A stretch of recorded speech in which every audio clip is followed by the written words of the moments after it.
एक सवाल बार बार पूछा जाता है कि विश्वकर्मा ने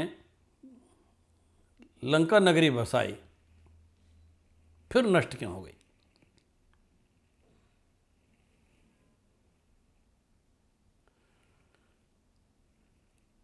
उससे पहले रावण को समझना होगा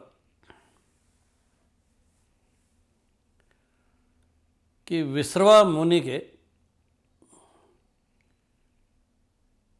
पुत्र रावण और विश्रवा मुनि के पुत्र ही कुबेर दोनों भाई थे, सौतेले। कुबेर ने भगवान शिव की कृपा से लंका पाई, बल्कि उन्होंने लंका मांग ली।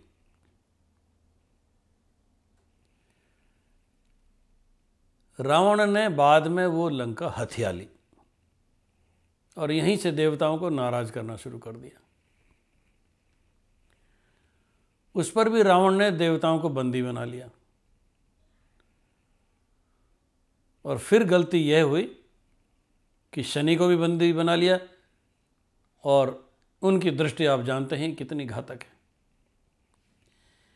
शिव जी की भावना के विरुद्ध जो कार्य किया ना रावण ने, कुबेर को वहां से बहिष्कृत करके, कुबेर भगवान शिव के सखा भी माने गए। अब शिव जी कम नहीं है अपने, जिनको आप भोले बाबा समझते हो ना, उन्होंने अपने स्वरूप 11वें रुद्र को हनुमान जी के रूप में भेज दिया और शिव जी की आज्ञा के उल्लंघन होने के कारण शिव जी नाराज तो थे, तो वो घटना दो रूप में आई।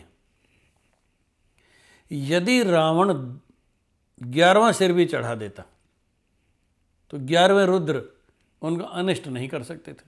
कौन? हनुमान जी 11वें रुद्र थे जो अवतार लेके आए, और उस 11वें रुद्र ने ही उनकी लंका को भस्म कर दिया, आग लगा दी।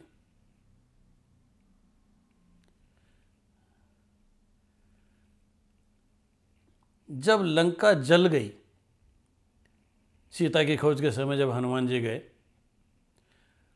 और रावण ने तो आदेश दे ही दिया था कि इनको मार दिया जाए, पर विभीषण और जो मंत्रीगण आए और उन्होंने समझाया कि दूत को मारना उचित नहीं है, ये अवध्य है। तब रावण ने आदेश दे दिया कि अच्छा, इसकी ममता पूंछ पर है तो इस बंदर की पूंछ को जला दिया जाए। सारे नगर के घी और तेल लगा कर पूंछ में आग लगा दी गई। तब हनुमान जी के मन में आया कि निश्चित रूप से ईश्वर ने मेरी सहायता की है जो इस तरह का आदेश दिया। पहले तो उन्होंने अपना विशाल रूप धारण कर लिया, अष्ट सिद्धि नवनिधि के स्वामी थे, और फिर अपनी पूंछ को छोटा कर लिया, आकार छोटा कर लिया, सारे नगर को जला दिया। सारे नगरवासी कहने लगे ये वानर नहीं हो सकता, ये तो कोई नाराज देवता है जो इस नगरी का नाश करने आया है वानर के रूप में।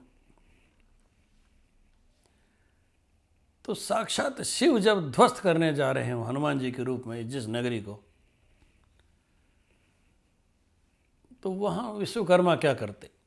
उन्होंने नगरी बसा के दे दी, पर विश्वकर्मा ये थोड़ी कहते हैं कि आप पाप कर्म करते रहो, अपने अहंकार का प्रदर्शन करो और साक्षात लक्ष्मी का अपहरण कर लो। खैर, बाद में एक बड़ी मजेदार घटना आई। रावण के ससुर थे मयासुर, वो आए और उन्होंने इस नगरी का पुनर्निर्माण किया। तो लंका नगरी में दो वास्तुशास्त्री काम कर गए, पहले तो विश्वकर्मा, बाद में मयासुर। खैर, युद्ध के समापन पर एक रोचक घटना आती है जब विभीषण अपने मंत्री परिषद को लेकर भगवान राम की शरण में आते हैं कि आप राज तिलक करो, राज्य ग्रहण करो, हम परास्त हो गए, हमने अपनी पराजय स्वीकार कर ली है, आपसे प्रार्थना है कि हमारे नगर को नष्ट मत करो और नागरिकों का वध मत करो। तो भगवान राम ने कहा कि हम नागरिकों के खिलाफ नहीं हैं, हम रावण के और पाप के खिलाफ हैं। असुरों के संहार उन्हीं का किया है जो पापकर्मी हो गए थे।